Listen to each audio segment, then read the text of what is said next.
Hello, my friends, and welcome back. Thank you very much for being with me again today. I have an article here that will give you a clear example of what double standard looks like. And that is the European Union, and on one side, and on the other side are the examples, which is Ukraine and Serbia. Let's see what's going on here. This article comes from Euronews, and this is the title. EU Parliament calls for Serbia to change its stance on Russia. The European Parliament wants Serbia to reconsider its position towards Russia. Since the beginning of the Russian invasion of Ukraine, Serbia has maintained close ties with Vladimir Putin's country, with the Russian friends, despite the EU's stance. Well, I don't remember Serbia being a EU member state, but maybe I missed something somewhere. This Wednesday, MEPs approved an annual assessment report regretting that Belgrade has not aligned with EU sanctions following Russia's invasion of Ukraine.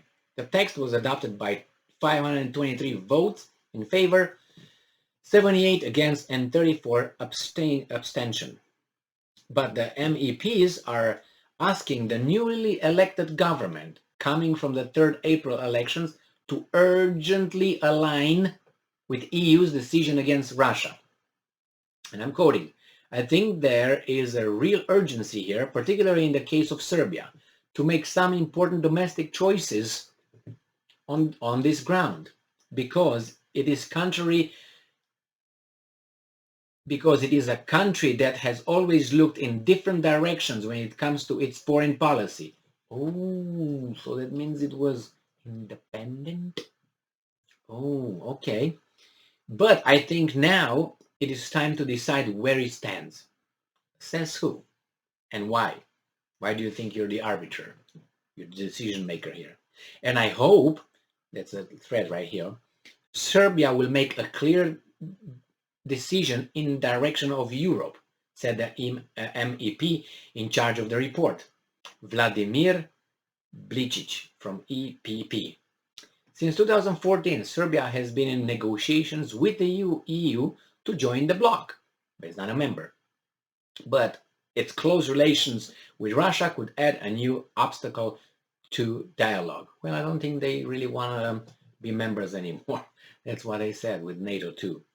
The difference have extended to several issues. The report also regrets the lack of progress and even backsliding in rule of law, media freedom, and the fight against corruption. Put all these things that Serbia is accused of, like a teacher speaking with a student, scalding a student, put that like Ukraine. So Ukraine had the rule of law solid. Ukraine had media solid. They just banned the Russians in 2014, Russian-speaking outlets, and now even more. And a fight against corruption was 140 some from 193 countries in corruption. So it was pretty bad over there. And these are pointing fingers to Serbia. And by the way, Ukraine is going to be fast tracking into European Union. Remember? But are hopefully, as the newly elected Serbian parliament is more pluralistic. What does that mean? Because you don't let them decide.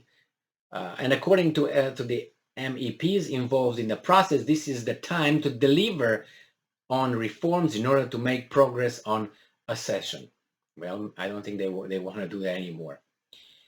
All right. So it says here that the agreements are being put into question. The relationship of Serbia with its neighboring country of Kosovo is also one of the main issues in the negotiation. Kosovo, which belonged to Serbia until its declaration of independence after it was bombed in 1999, is a potential candidate to join the EU. I don't think that's going to happen too soon. But Serbia, as well as 5 other countries in the EU, do not recognize the independence of Kosovo. I think Romania is one of them, just so you know. As well as, all right, the European Parliament is using Serbia to work urging Serbia to work in the normalization of relations with Kosovo. That's not going to happen unless you got a parliament that's going to be really sold out. So let's put this into the context of Ukraine.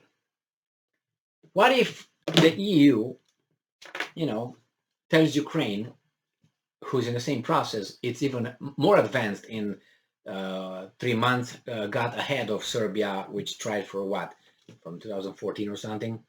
That tells you something. Without having all those requirements met or checked. What if the EU tells urges Ukraine to go and negotiate with the Russians and agree to a peace treaty with Russia if it wants to be a member of EU? I mean, after all, you can be at war and be a member of EU because you're going to drag the whole European Union into a war with Russia. So you want to make sure that you're clear. You remember?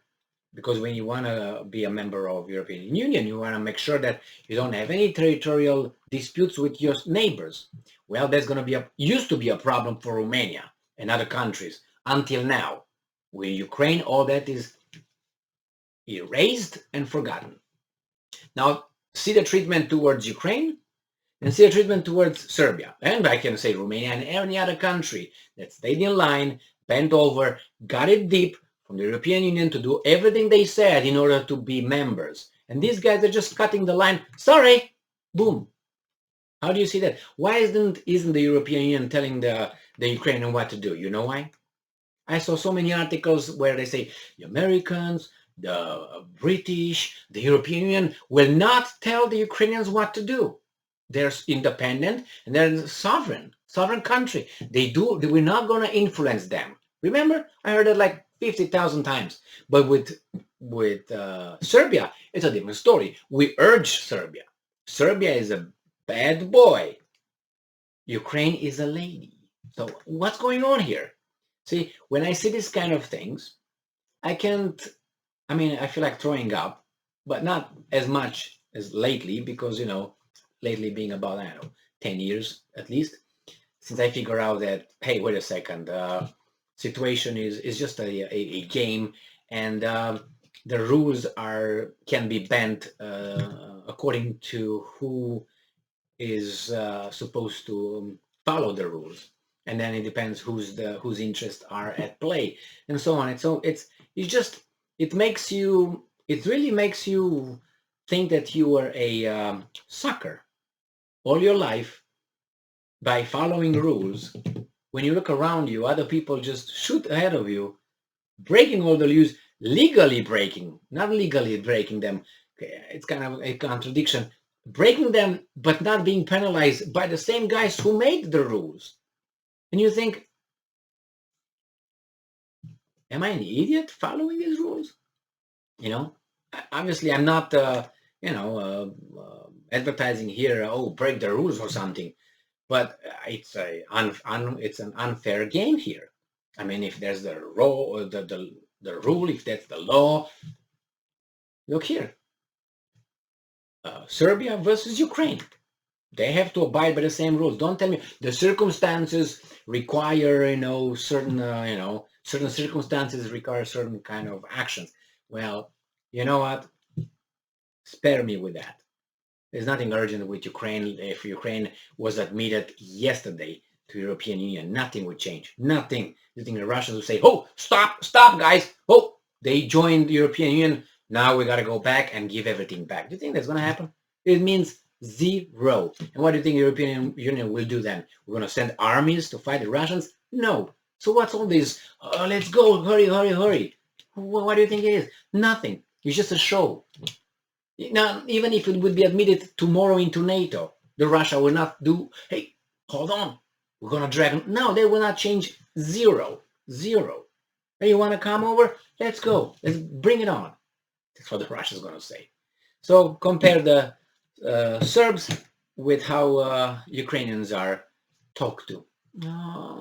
And see how Ukraine speaks with the European Union versus how Serbia is supposed to speak with the European Union. Not Ukraine. Those leaders, the Mihal and Zelensky, those guys, Shmihals and the Zelenskys, speak with the European Union and blame them all the time, and using the blame game and guilt, building guilt. If you don't help us, you're bad dudes. You started it. You fucked up with the Russians, not us. I mean, we were involved because but nevertheless, yeah, it's a blackmail thing over there. Thank you very much for being with me again today. Stay strong, stay smart, look for the truth, and be just.